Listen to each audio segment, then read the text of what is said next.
Before events were labeled as turning points, before moments were summarized in bold print, before history was arranged neatly into chapters, there were simply days. Days shaped by weather, by routine, by small decisions made without ceremony. Days that passed without anyone suspecting they would later be remembered.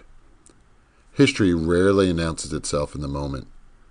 It unfolds quietly, in open fields, along narrow streets, in rooms lit softly against the evening. Here we return to those quieter hours, not to hurry toward outcomes, not to search for spectacle, but to rest, for a while, inside the steady rhythm of how things once were. And so, we begin. In the 1830s, the word baseball did not always point to a single agreed-upon thing. It floated a little, the way many everyday words float, before they settle into firm definitions. In one town, it could mean a familiar neighborhood game played on a patch of ground that was flat enough, with rules carried in people's heads and adjusted as needed. In another place, it might resemble town ball, or a local variation remembered from school days, or something learned from another community and altered by habit. The shape of play could change from the size of the field, the number of men who happened to show up, the time available before supper, or the simple preference of whoever spoke most confidently about how it ought to be done. This looseness is part of the texture of early American recreation. The country is expanding, cities are growing, and travel is improving. But much of life still moves at the speed of walking, of horses, of ferries, of letters.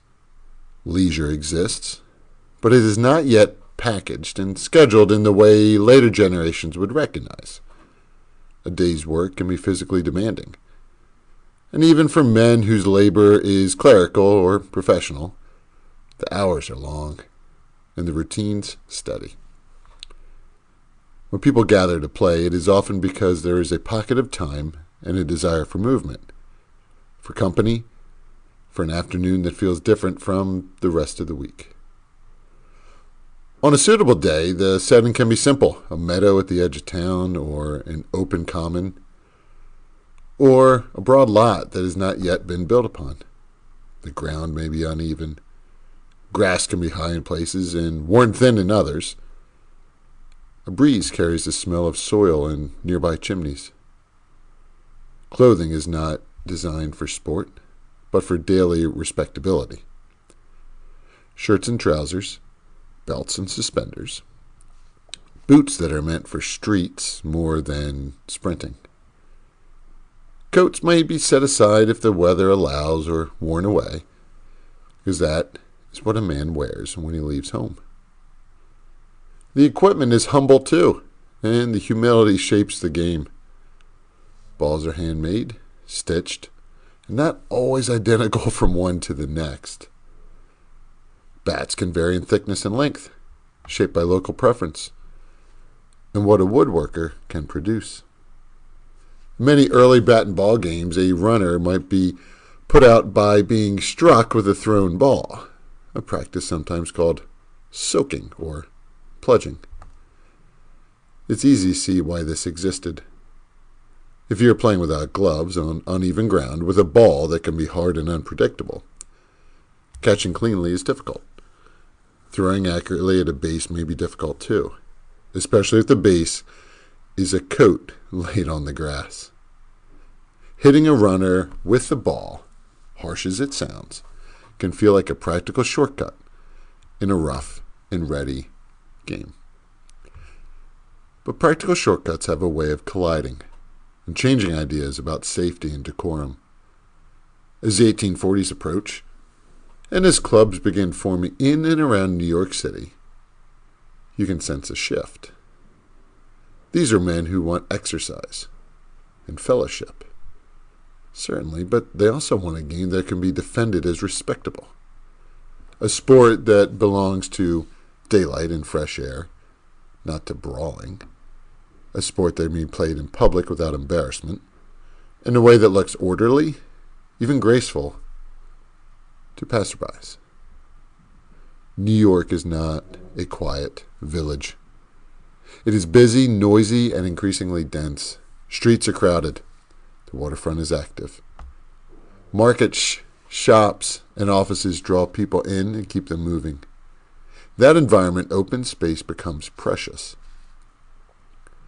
To play a field game, you often have to travel outward, toward places where the city loosens its grip and the landscape opens up. That journey alone sets a tone. Men gather, then move together, sometimes by ferry, sometimes by a combination of walking and carriage, carrying their equipment like a small expedition. And when they arrive, the field feels like a temporary escape, a borrowed countryside on the edge of the urban world. In 1845, one club in particular provides a reference point that historians return to again and again: the Knickerbocker Baseball Club. What matters most for our purposes is not the romance of invention, but the steadying influence of a written set of rules associated with a specific group, in a specific place and time. The Knickerbocker rules are not a magical creation that sprang from nowhere, and they are not proof that one man single-handedly made baseball. They are rather a surviving snapshot of the New York style of play as it begins to define itself more clearly, and as written rules start to do what written rules always do: reduce argument, stabilize expectations, and allow strangers to meet on common ground. The rules adopted in 1845 include details that feel like the bones of the later sport, even when the numbers and customs are still in motion. There are foul lines, defined by the range between first and third base, setting boundaries that give the field a clearer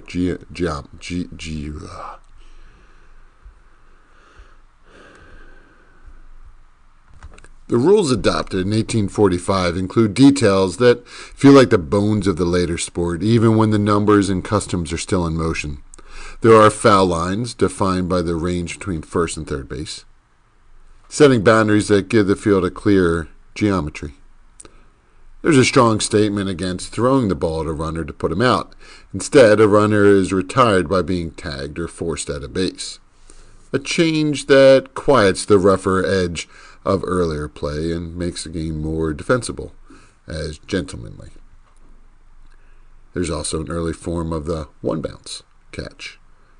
A ball caught on the fly or on the first bound can count as an out, which again reflects the realities of the time, when bare hands meet a hard ball, and when a clean, secure catch in the air is not always easy. In the Knickerbocker version, you can feel a desire for structure without a desire for spectacle. There's not yet a word of bright uniforms and grandstands.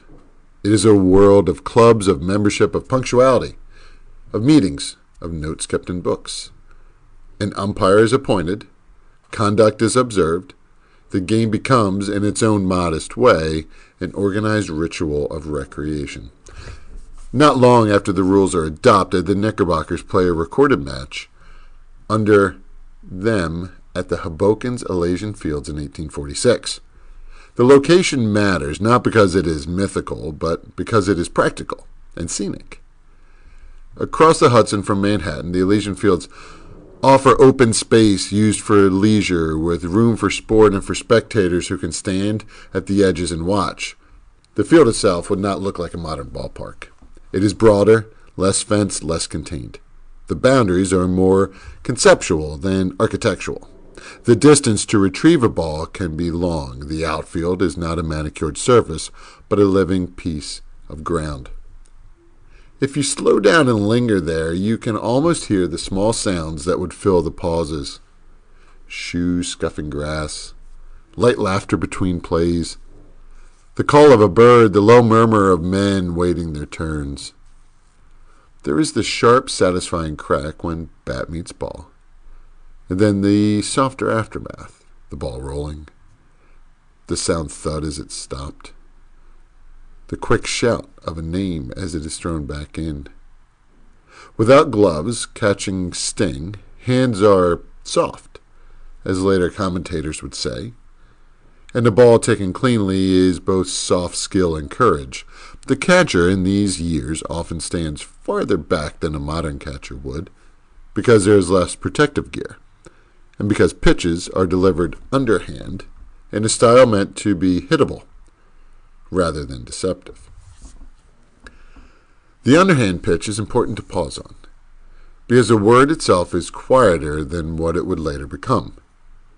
In these early rules, the ball is pitched, not thrown, a motion that suggests a gentle delivery, something offered to the batter rather than fired at him. The contest between pitcher and hitter exists, but it is not yet hardened into a duel of velocity and intimidation. The pitcher's role is closer to a facilitator, keeping the game moving, placing the game in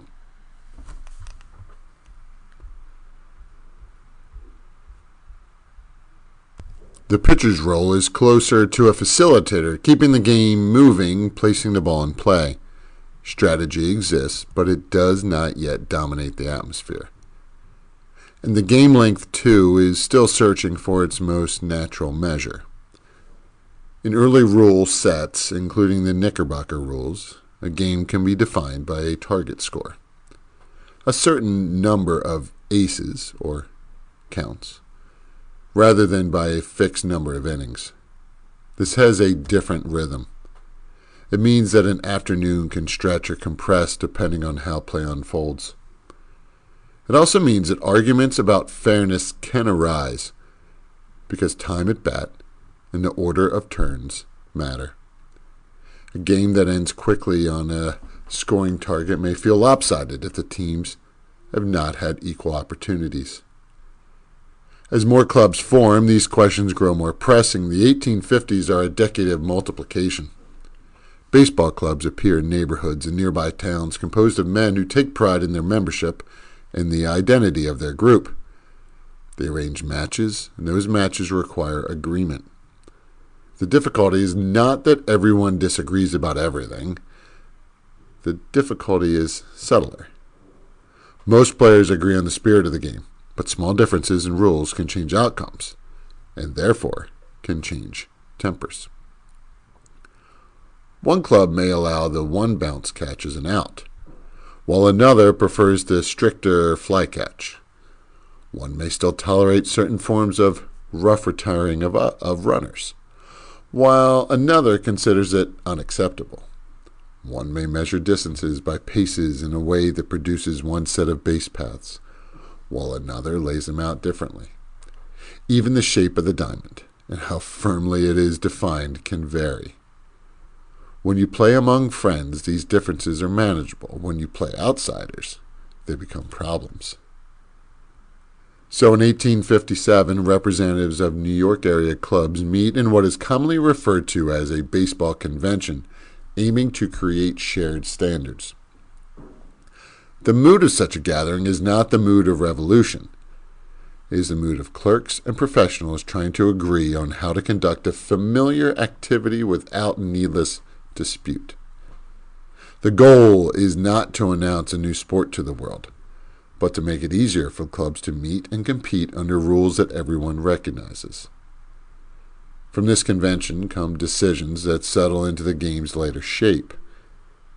The distance between bases is established at 90 feet, a measurement that gives the infield its enduring proportions.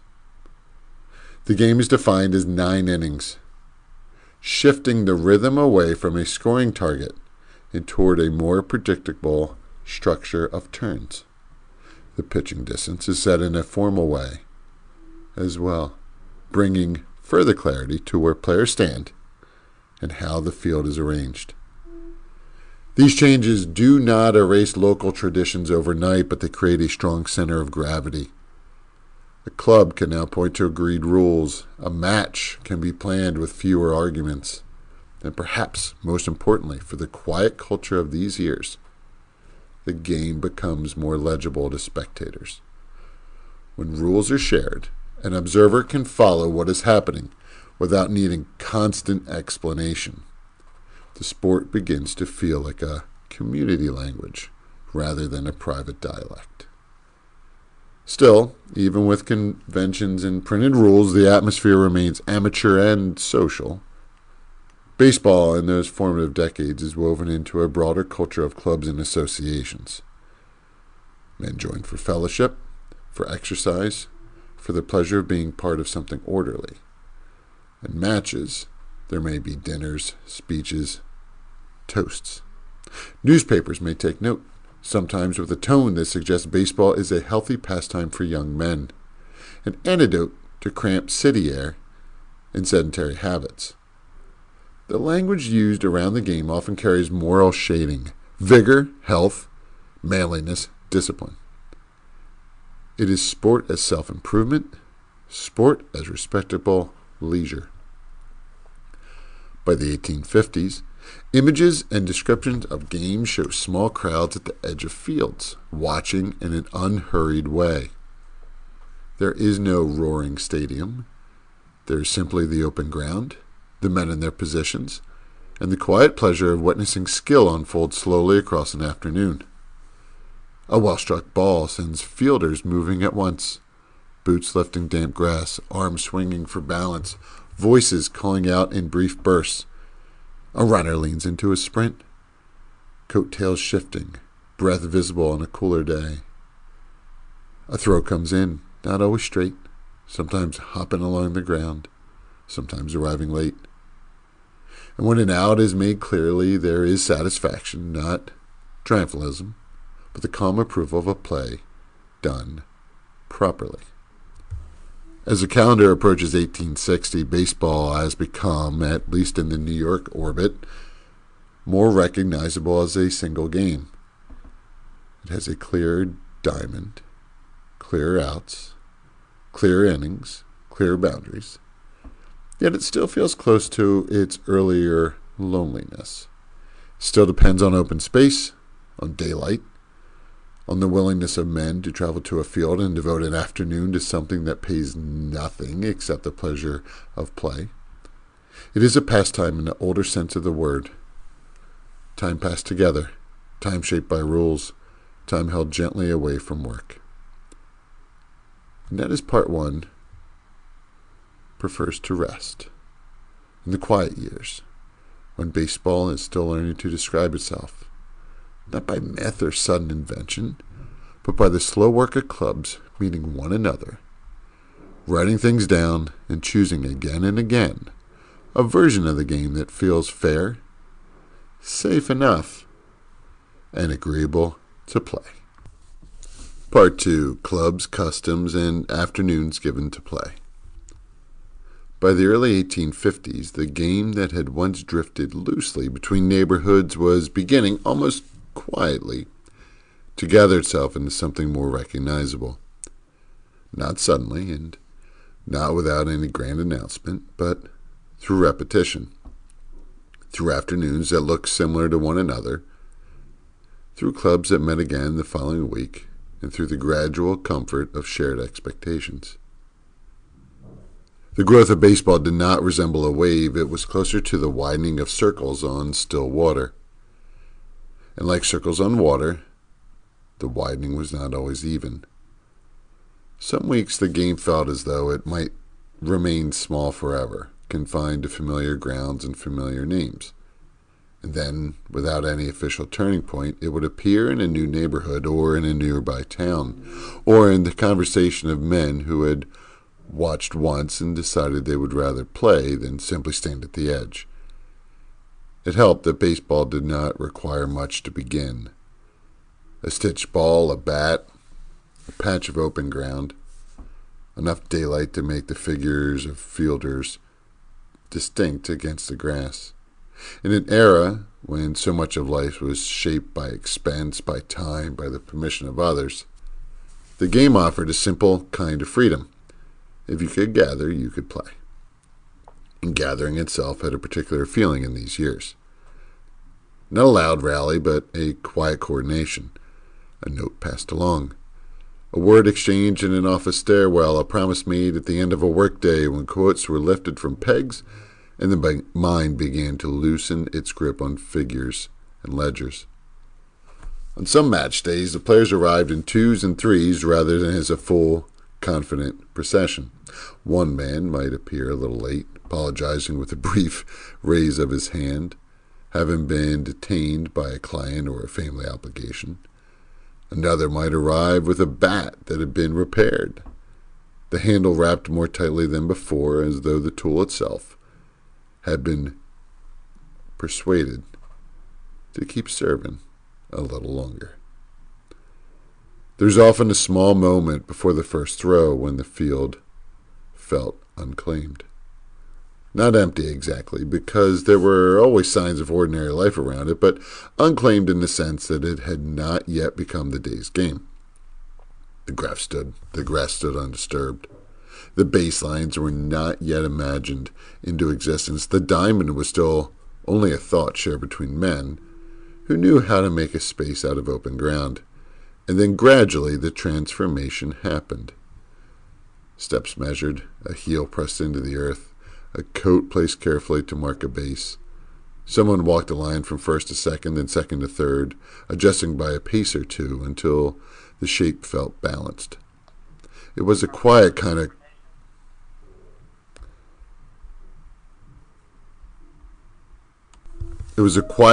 creation, repeated often enough that it began to feel natural, as though the field itself had always intended to hold this geometry.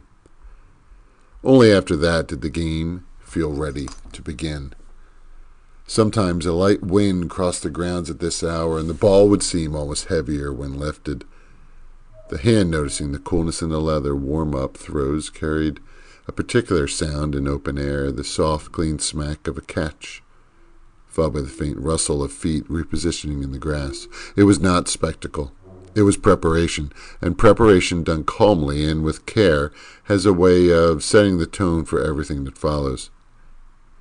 New York remained at the center of this widening, though even there the game felt modest, nearly private compared to the scale would one day assume. Men formed clubs with deliberate care. Membership lists were kept. Dues were sometimes collected. Meetings were recorded in tidy handwriting. The club was not only a collection of players, it was a small society, reflecting the era's fondness for organized fellowship. Many members worked indoors, clerks, bookkeepers, junior partners in counting houses, and the game offered them something their occupations did not: long breaths of outdoor air, the loosening of shoulders, the permission to run. On match days, travel itself became part of the rhythm. A man might leave his boarding house or family home in the later morning, dressed much as he would for any respectable outing. The streets could already be warm, depending on the season, with the faint odor of horse leather and damp wood rising as the sun climbed higher. Shoekeepers swept their thresholds. Wagons rolled slowly over uneven stones. Those bound for the playing grounds were often moved toward the ferry slips along the Hudson. The crossing to Hoboken was neither dramatic nor hurried. Ferries came and went with practiced regularity, their decks alive with commuters, laborers, and the occasional group of ball players, holding bats, angled awkwardly so as not to trouble fellow passengers.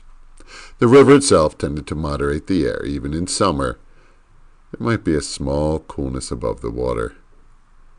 Conversation during the crossing was rarely strategic. Instead, it drifted through familiar topics: the reliability of a certain fielder, the stiffness lingering from the previous match, the hope that enough players would arrive to fill each position without borrowing from another club. There was often a quiet optimism attached to such journeys, the simple pleasure of anticipating hours that belonged to no employer. Across the river, the Elysian fields waited with an openness increasingly difficult to find within the city itself. The name could suggest grandeur, yet the experience was gentler than that. Broad lawns stretched outward, broken by stands of trees, whose leaves moved in long, patient murmurs when the wind passed through them. Depending on the month, the grass might glow vividly green or soften turn gold.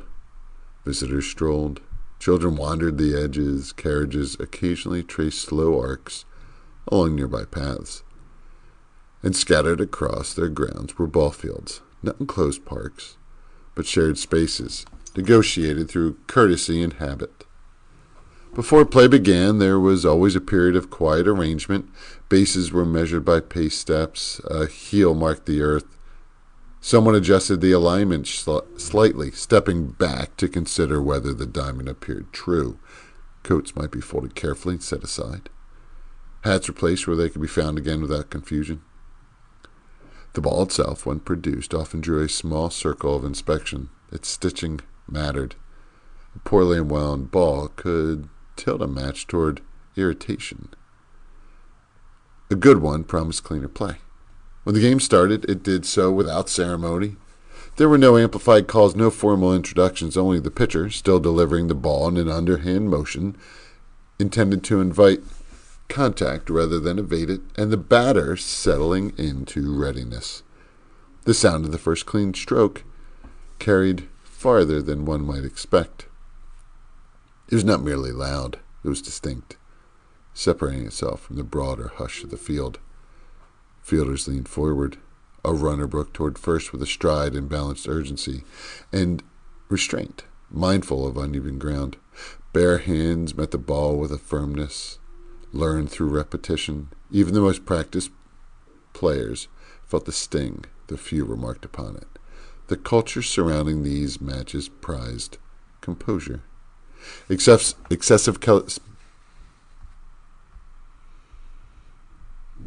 Bare hands met the ball with a firmness learned through repetition. Even the most practiced players felt the sting, though few remarked upon it. The culture surrounding these matches prized composure. Excessive celebration was uncommon. Disputes, when they arose, were expected to be handled with restraint. An umpire, often a respected figure rather than a distant authority, mediated disagreements with a tone closer to conversation than command. In many ways, the sport reflected the mid-century ideal of the gentleman. Disciplined, sociable, attentive to fairness. Yet beneath this calm surface, a subtle complication was growing. As clubs multiplied, they began to encounter one another more frequently, and familiarity has a way of exposing differences that once went unnoticed. A visiting club might assume that a bound catch, taken after a single bounce, should retire the striker. The home club might insist upon the fly catch. One group might be comfortable with a slightly shorter base path, another might measure with greater precision. These were not trivial distinctions. Each rule shaped the tempo of play, the likelihood of scoring, the very feel of the contest. Matches sometimes paused while captains conferred. Voices stayed measured, but the desire for clarity became harder to ignore, and so, even as the afternoons retained their leisure, the game itself leaned gently toward structure. Spectators, too, were becoming more common. They did not gather in great numbers, but their presence altered the atmosphere in small ways. A well-executed play earned murmurs of approval. Children studied the movements of older players with a seriousness that suggested imitation would follow soon enough. Newspapers occasionally printed match results, recording them in columns that lent the sport a quiet legitimacy. Seeing a score in print gave the impression, subtle but powerful, that baseball was becoming part of the shared civic record. Through all this, the equipment remained spare. Gloves had not yet entered regular use. The catcher, positioned farther back than modern eyes might expect, relied on endurance as much as technique. Bats showed the marks of hand tools rather than factory uniformity. There was something companionable about this simplicity. It allowed the game to belong to those who played it rather than manufacturers or promoters. By the middle of the decade, it was increasingly apparent that baseball had outgrown purely local habits. When clubs met under certain rules, there was something companionable about this simplicity. It allowed the game to belong to those who played it, rather than to manufacturers or promoters. By the middle of the decade, it was increasingly apparent that baseball had outgrown purely local habits. When clubs met under uncertain rules, the afternoon risked dissolving into negotiation. What players desired was not rigidity, but predictability. The assurance that when they traveled for a match, the ground beneath them would be governed by agreements already understood. This quiet desire would soon draw representatives together. In the winter of 1857, delegates from numerous clubs assembled in New York with the shared intention of establishing clear standards.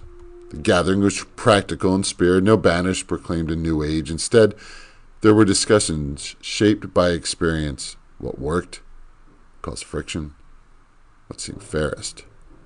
From those conversations emerged decisions whose endurance is striking. 90 feet between bases, 9 innings to a game, defined pitching distances. These measures did more than regulate play, they stabilized expectation. A player stepping onto an unfamiliar field could now trust that its proportions would feel known beneath his stride. Yet even as these standards took hold, the character of the sport remained unmistakably amateur. Baseball was still something one arranged around the rest of life. Matches unfolded beneath open skies. Daylight determined their limits. When shadows lengthened, play concluded, not because the schedule demanded it, but because the sun did. Afterward, equipment was gathered. Hands were brushed clean. Many clubs observed the pleasant custom of dining together, where conversation revisited the afternoon, a difficult catch, a fortunate hit, the agreeable conduct of opponents. In such moments, the deeper purpose of the game revealed itself. It was not solely about victory. It was about belonging to a rhythm rather than one's own routine, about stepping for a few hours into a space governed by cooperation, skill, and mutual regard. And as the decade approached its close, one could look across the Elysian fields or similar grounds and see a pattern often enough to feel enduring. Men arriving with unhurried steps, measuring their diamond, lifting the bat, and sending the ball once more into the wide afternoon air. The game was still forming, but it was no longer searching for its shape alone.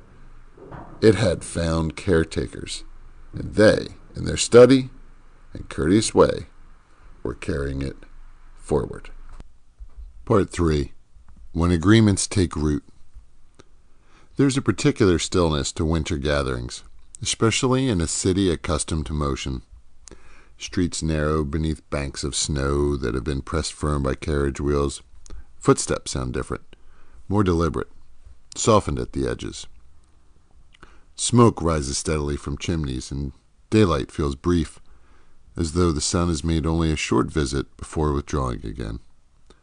It was during such a season, in the closing months of 1857, that delegates from a growing number of baseball clubs came together in New York.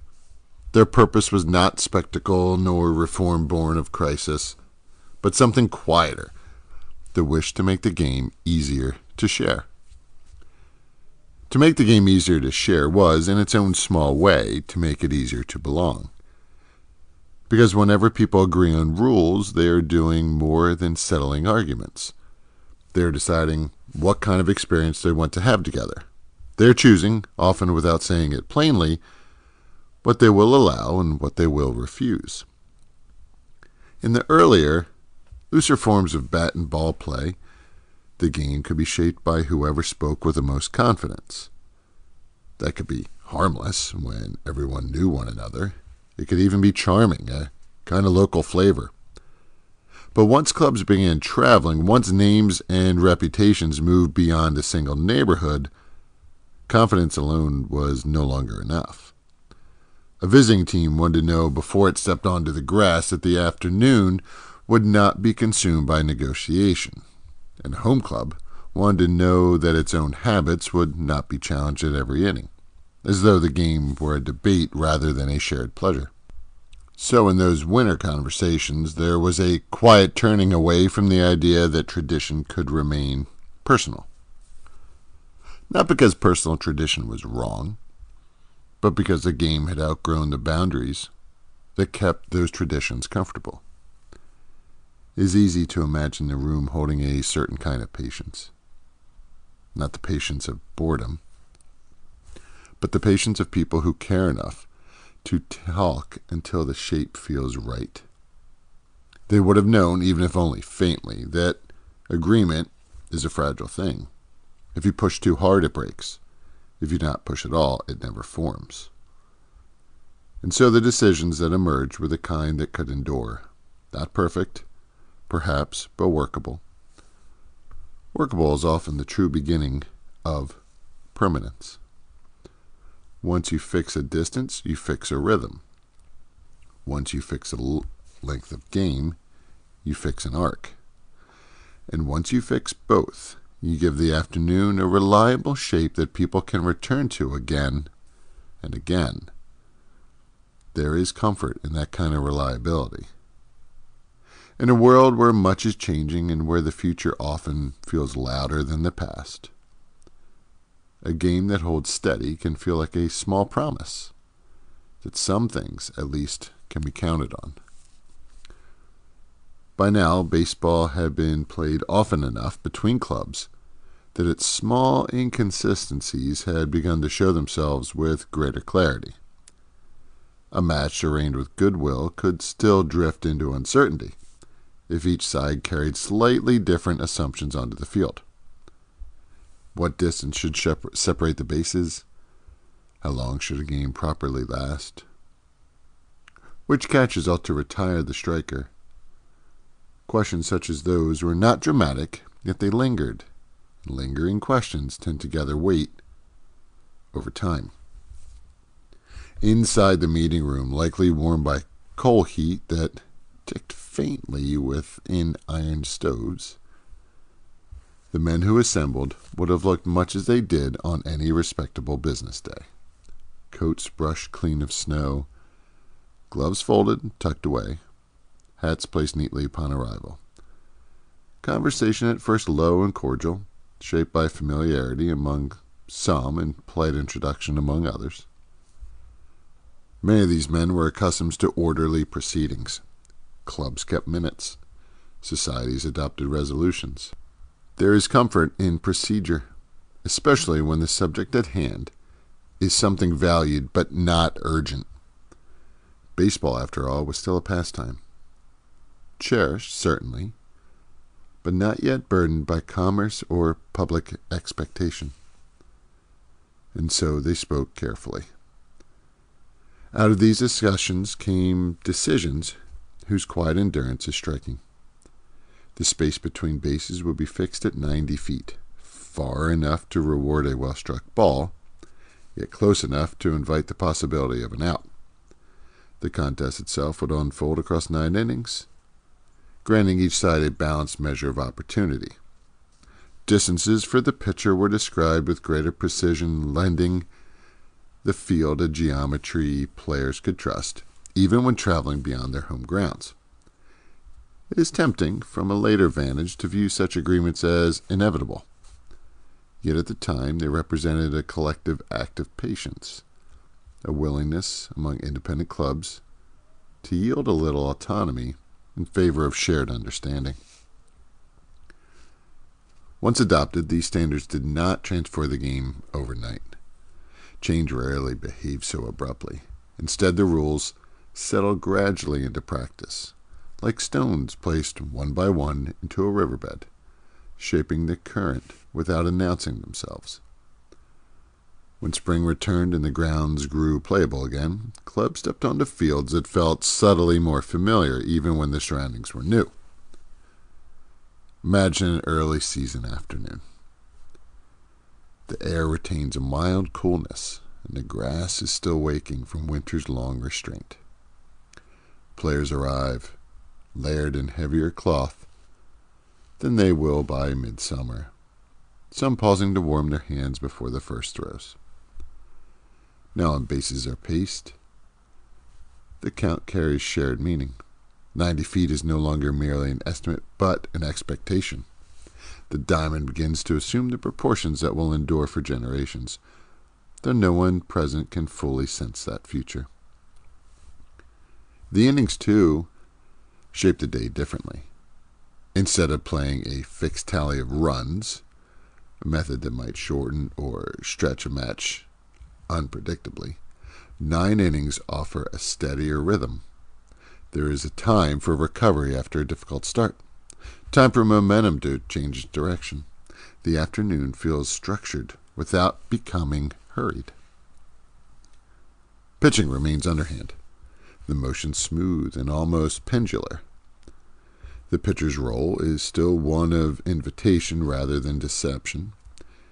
He stands where the agreed distance places him, delivering the ball so that play may unfold rather than stall. Strategy exists, but does not yet overshadow the simple aim of putting the ball in motion. Fielders adjust themselves within this more defined space. The shortstop, a position evolving as clubs experiment with placement, often hovers where instincts suggest he is most needed, bridging the gap between bases. Outfielders remain prepared for long pursuits across grass that may slope gently or hide uneven patches beneath its surface. Without gloves, each catch is a small negotiation between courage and technique. Hands toughen over seasons, yet the sting never disappears entirely.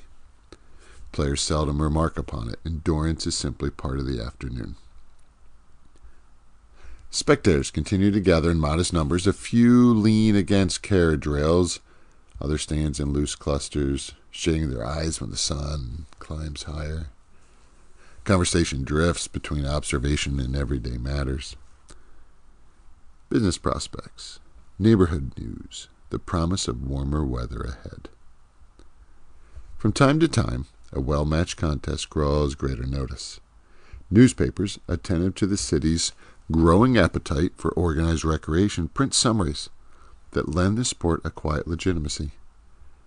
Scores appear in orderly columns, accompanied by the names of clubs that are beginning to carry reputations beyond their immediate circles. Travel for matches grows more common as confidence in shared rules increases. A club boarding a ferry or carriage does so with a reasonable expectation that the field awaiting them will not feel foreign beneath their feet. This predictability softens the edges of competition. Players still wish keenly to prevail, yet the game itself becomes less vulnerable to dispute. There is, in these years, a deep respect for conduct. Captains confer calmly when questions arise. Umpires are addressed with courtesy. The notion that baseball reflects character, that one's manner on the field mirrors one's manner in life, is spoken often to shape behavior. After play concludes, many clubs observe the agreeable custom of dining together. Tables laid with simple fare become extensions of the field, places where rivalry yields to fellowship. A difficult catch is recalled with appreciative nods. A fortunate hit is acknowledged without resentment. Such gatherings reinforce an understanding that the sport belongs not merely to competition, but to community. Equipment remains reassuringly plain. Balls, though improving in consistency, still bear the marks of handcraft. Bats vary slightly in balance and grain. The absence of protected gear keeps movements honest. Players know their limits and seldom test them recklessly. By the later years of the decade, baseball has begun to display something resembling permanence. Not grandeur that lies elsewhere in futures yet unimagined, but steadiness. The game is no longer searching for agreement each time clubs meet. It has, through patient conversation, found proportions that feel right. And yet, it retains its closeness to ordinary life. Matches unfold beneath open skies governed by daylight. When clouds gather and the light dims earlier than expected, the game accepts the boundary without complaint.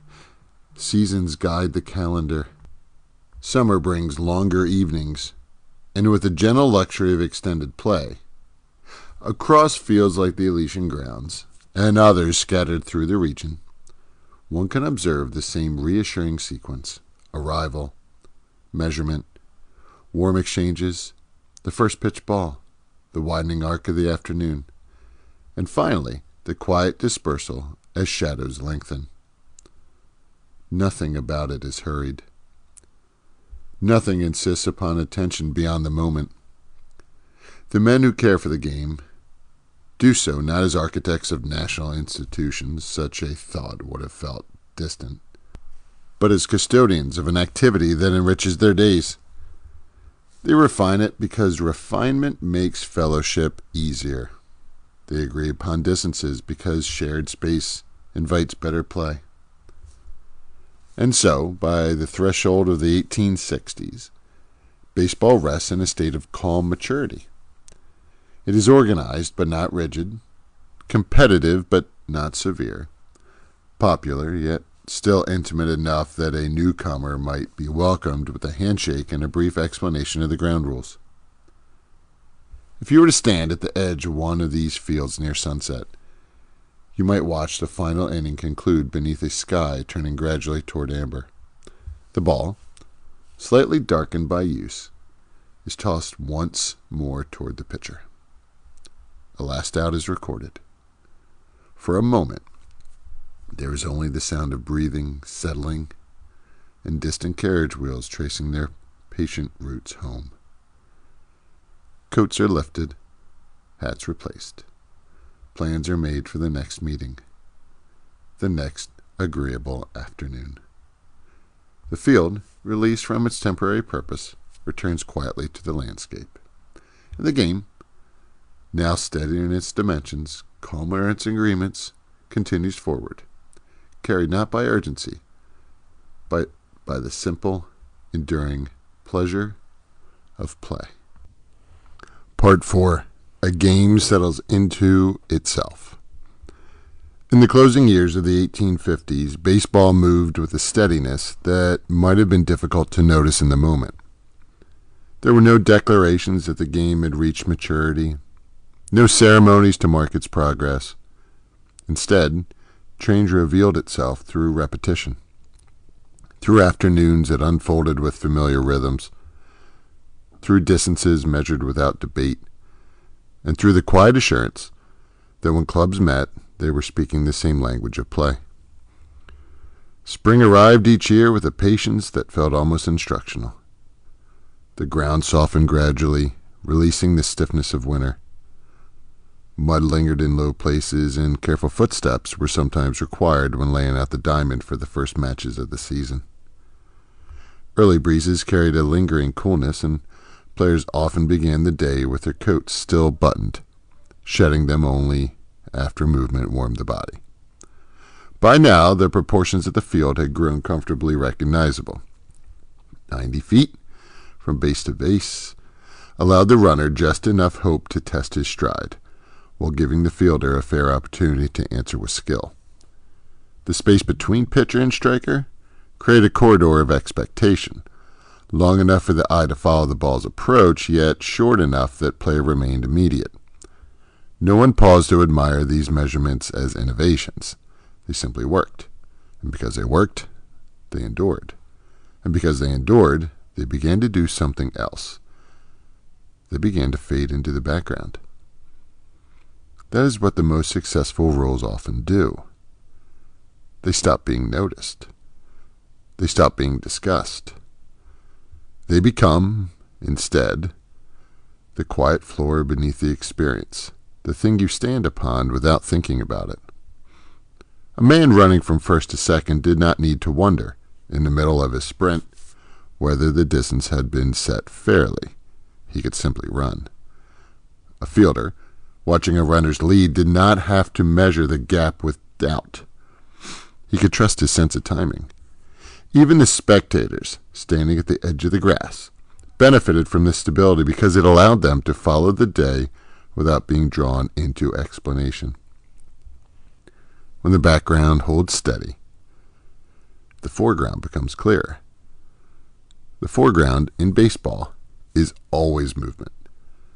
A batter settling into position, a pitcher lifting his arm with practiced smoothness, a short pause as the ball is released.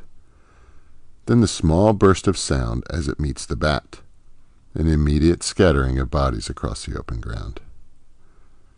In these years, that movement had a particular gentleness to it, not because the players lacked effort, but because effort was still expressed within a culture that prized restraint. You could play hard without appearing frantic. You could compete without appearing hostile. You could want to win without letting desire roughen your manners. It is worth lingering on that, because later eras would ask the sport to carry louder emotions. Later eras would build fences and grandstands and headlines. Later eras would encourage players to display intensity as though it were proof of seriousness. But here, in the closing stretch of the 1850s, seriousness could remain quiet. Seriousness could look like arriving on time, like measuring the bases carefully, like accepting an umpire's decision with a nod, even when it stung, like finishing the afternoon with the same composure with which you began it. Even the small mistakes fit this atmosphere. A ball might take an unexpected hop on uneven ground. A throw might drift wide. A catch might be fumbled. Not from carelessness, but from the honest difficulty of bare hands meeting a firm ball at speed. When these things happened, there were often a brief pause, a resetting of positions, and then the game simply continued as though the afternoon itself preferred not to linger on imperfection. And perhaps, as another reason baseball found its footing, it allowed room for error without collapsing into chaos. It allowed room for disagreement without collapsing into anger. It allowed room for rivalry without collapsing into cruelty. These are quiet virtues, easy to overlook, but they are the kind of virtues that build habits.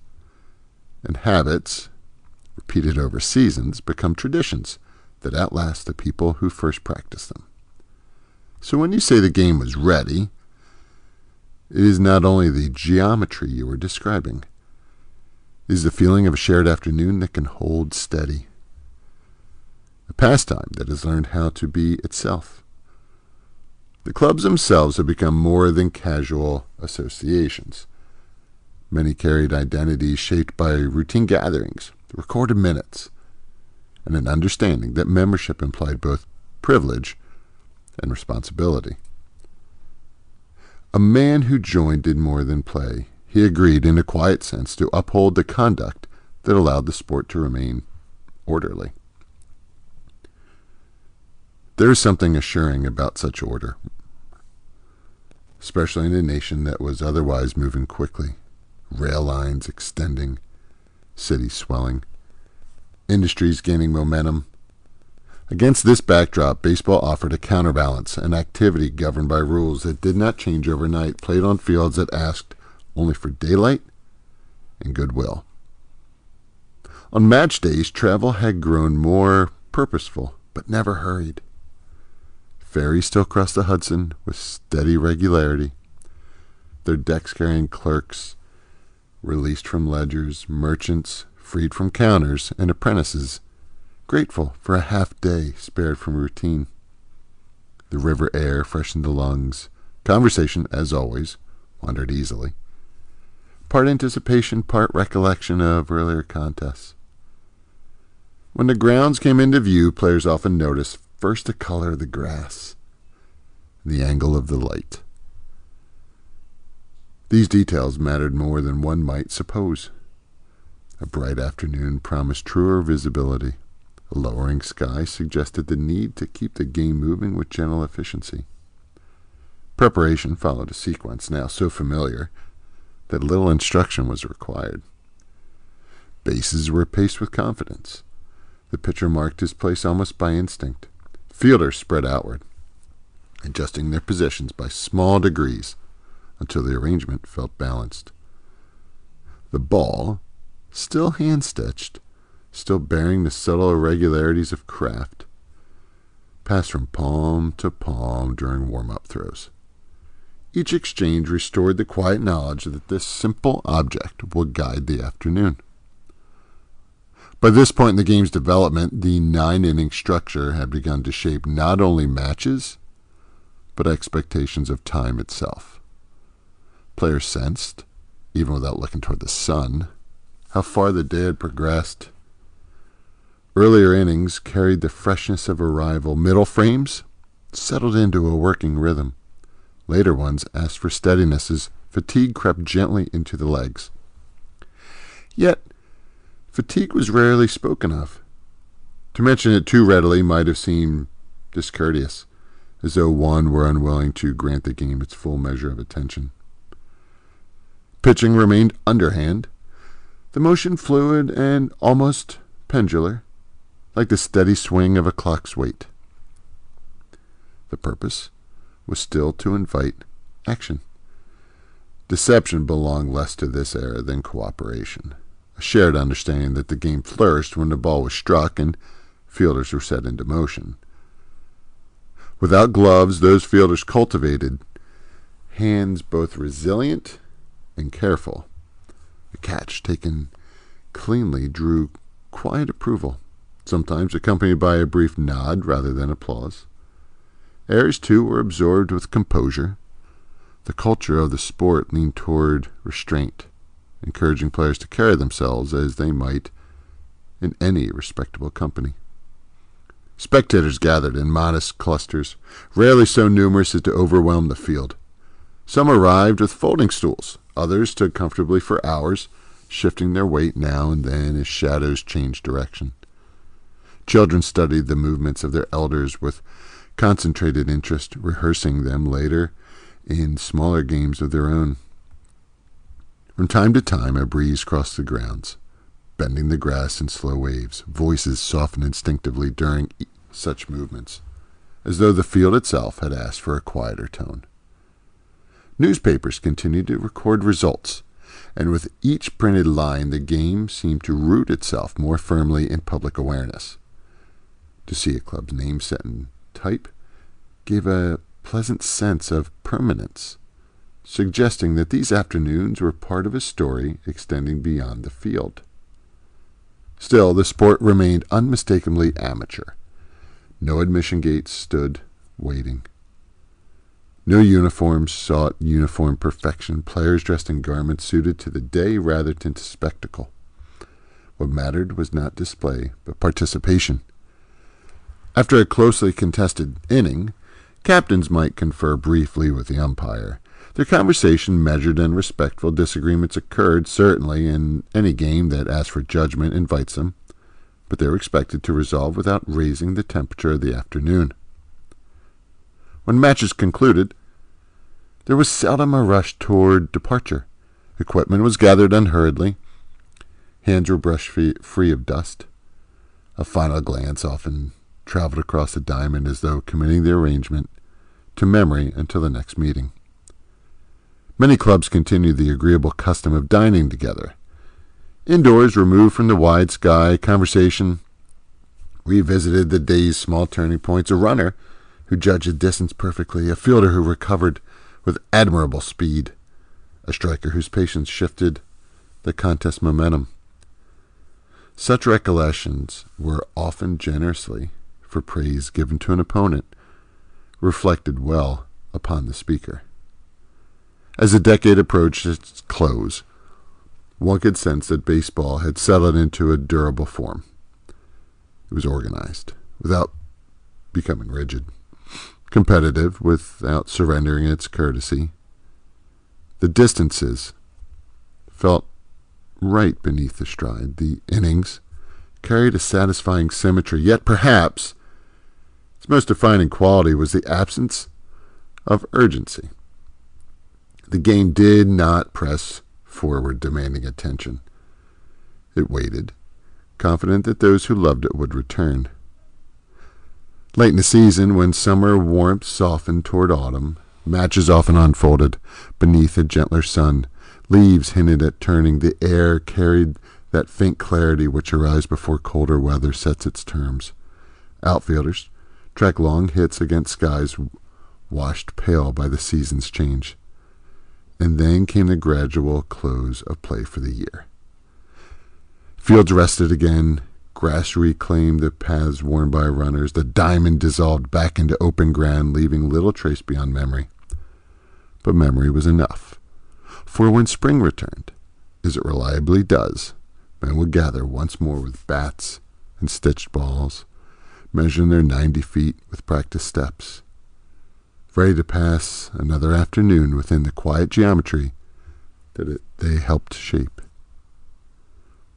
Standing at the edge of such a field, one might not have predicted how widely the game would someday travel. Yet there were already, even though, a sense of community, the understanding that something well-proportioned tends to endure. Baseball, by the dawn of the 1860s, had become just that, well-proportioned. Not finished, not grand, simply ready.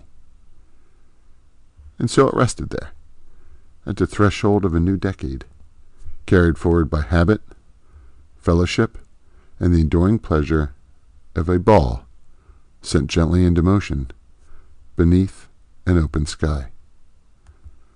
This has been Unlocked Histories.